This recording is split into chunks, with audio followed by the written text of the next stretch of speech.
Alkisah, pada zaman dahulu kala hiduplah seorang janda bernama Mbok Sirni. Di sebuah desa kecil, ia bekerja sebagai petani kecil.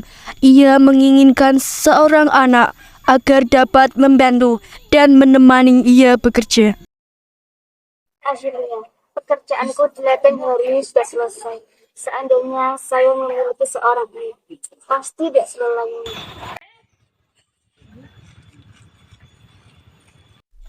Suatu hari, ia didatangi oleh seorang raksasa. Hahaha, wahai petani kecil, jika engkau menginginkan anak, tapi dengan syarat apabila anak itu sudah 6 tahun, harus diserahkan kepadaku untuk disantap.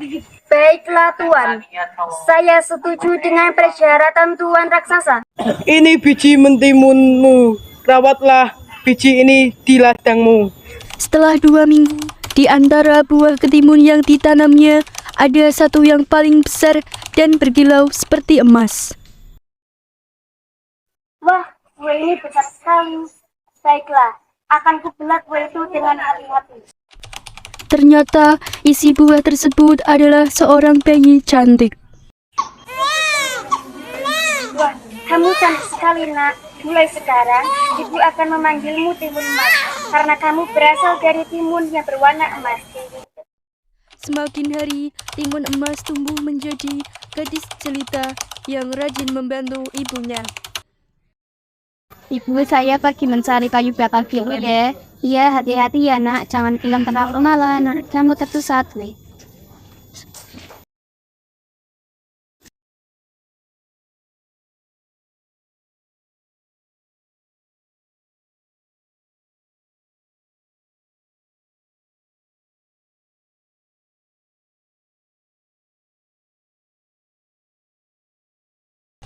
Beberapa saat kemudian, datanglah raksasa untuk menagih janji Mbok Sirni.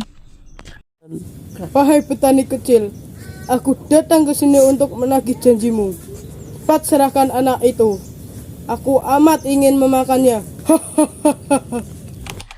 Karena Mbok Sirni amat ketakutan, maka ia mengulur janjinya. Begini Tuan raksasa, saya punya saran. Maukah Anda datang ke sini 2 tahun kemudian? Saya yakin bila semakin dewasa, anak ini pasti semakin enak untuk disantap.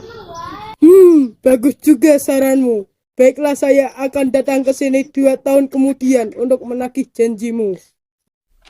Hari berganti hari, Mbok Sirni semakin sayang pada timun emas. Namun, setiap kali ia teringat akan janjinya, hatinya pun menjadi cemas dan sedih. Ibu, ini sudah larut malam. Kenapa ibu belum tidur? Dan kenapa ibu tampak sedih? Apakah ibu memiliki masalah? Tidak anakku, ibu tidak memiliki masalah. Mari kita tidur. Ibu akan menceritakan sebuah dongeng untukmu. Hore, terima kasih ibu. Suatu malam Mbok Sirni bermimpi agar anaknya selamat. Ia harus menemui petapa di Gunung Kidul. Paginya ia langsung pergi ke sana. Anakku, ibu akan pergi ke Gunung Kidul untuk beberapa hari. Bila kamu lapar, ibu sudah menyiapkan nasi dan ikan asin goreng di dapur. Jangan kemana-mana ya, nanti kamu tersesat. Ibu, bolehkah saya ikut? Maaf anakku, kamu tidak dapat ikut ibu. Kamu harus jaga rumah kita. Baiklah ibu. Setelah Mbok Sirni di Gunung Kidul, ia menolong seseorang yang hampir terjatuh dalam anak sungai. Ternyata orang tersebut adalah seorang petapa. Aku akan menolongmu. Terima kasih. Ini kuberikan 4 buah bingkisan kecil ini. Masing-masing terdapat biji mentimun, jarum, garam, dan terasi untuk menyelamatkan anakmu dari raksasa. Mbok Sirni pun pulang ke rumahnya. Sesampai di rumah, ia menceritakan semua yang telah terjadi kepada timun emas. Ibu, saya amat ketakutan dimakan oleh raksasa itu dan juga takut berpisah dengan ibu. Oh anakku, ibu sangat menyayangimu dan takut kehilanganmu. Ini bungkusan ini ibu berikan untukmu. Gunakan ini saat kamu berhadapan dengan si raksasa itu. Berdoalah kepada Sang Pencipta untuk diberi perlindungan darinya. Baiklah Ibu, saya akan berusaha mengikuti saran Ibu. Paginya raksasa datang lagi untuk menagih janji. Wahai petani kecil, aku datang ke sini untuk menagih janjimu. Cepat serahkan anak itu. Aku amat ingin memakannya. Anakku, cepat lari lewat pintu belakang rumah kita. Baiklah Ibu.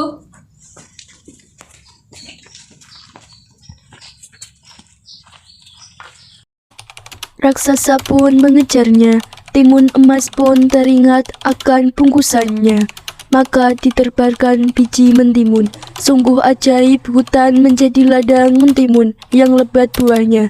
Raksasa pun memakannya, tetapi buah timun itu malah menambah tenaga raksasa.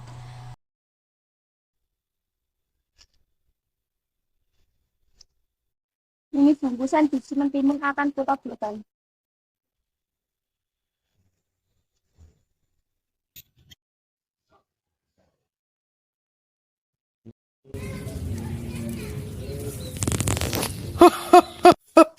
Hah? Kenapa raksasa menjadi semakin kuat? Setelah itu timun emas menaburkan jarum. Dalam sekejap tumbuhlah pohon-pohon bambu yang sangat tinggi dan tajam. Dengan kaki-kaki yang berdarah terus mengejar timun emas.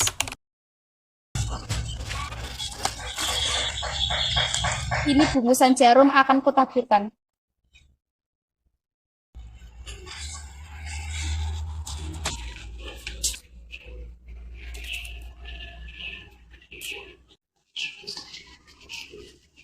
Hah?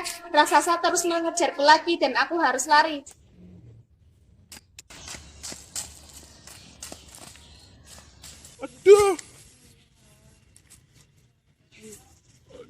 Timun emas pun membuka bingkisan garam dan ditaburkannya. Seketika hutan pun menjadi lautan luas. Dengan kesakitannya raksasa dapat melewati. Ini adalah bingkisan garam akan kutaburkan.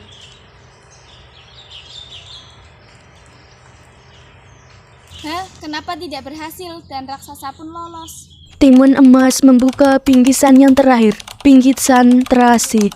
Timun emas menaburkan terasi. Seketika terbentuklah lautan lumpur yang mendidih. Akhirnya raksasa pun mati.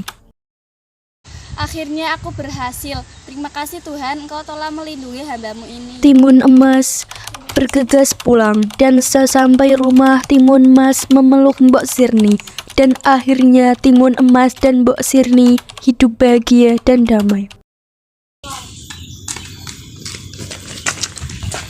Ibu,